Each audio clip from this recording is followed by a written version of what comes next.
Central government sanction చేసి ఇన్ని రోజులు అవుతుంది.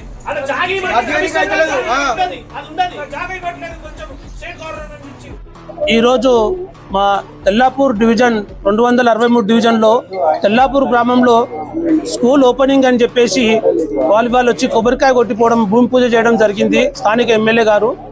అది ఎంతవరకు కరెక్టు? స్థానికంగా ఉన్న ఎంపీ గారిని కానీ ఎమ్మెల్సీ గారిని కానీ ఎవరిని పిలవలేదు. ఇక్కడ కాంగ్రెస్ ప్రభుత్వం కాంగ్రెస్ నాయకులు ఏమంటారంటే ఇది కాంగ్రెస్ ప్రభుత్వం ఇచ్చిన అమౌంట్, దాన్ని శాంక్షన్ చేసింది కాబట్టి అని వాళ్ళు అనుకుంటారు. ఇది ఎవరి ఇంట్లోకి వెళ్ళి కాంగ్రెస్ వాళ్ళు వాళ్ళ జోలికి వెళ్ళి కాదు, టీఆర్ఎస్ వాళ్ళు వాళ్ళ జోలికి వెళ్ళి ఇవ్వట్లేదు. వాళ్ళు అంతగా వాళ్ళకు ఉత్సాహం ఉంటే తెల్లాపూర్లో 3 చెరువులు కలుషితమైపోయినాయి. ఆ కలుషితమైన 3 చెరువులు అప్పుడున్న కాంగ్రెస్ ప్రభుత్వము, ఇప్పుడున్న కాంగ్రెస్ ప్రభుత్వం, అప్పుడున్న బీఆర్ఎస్ ప్రభుత్వము ఎవరు క్లీన్ చేయలేదు ఇంతవరకు. కలుషితమై ఇప్పటికి జ్వరాలు వస్తున్నాయి, మొత్తం ప్రాబ్లంలో ఉన్నది. ఒక స్పోర్ట్స్ ఆడుకోవడానికి ఒక గ్రౌండ్ లేదు. అలాగే ఏదైతే ఇది ఇంకా చాలా ఇది సెంట్రల్ గవర్నమెంట్ నుంచి under ground bridge MIG Tellapur under ground bridge sanction అయింది.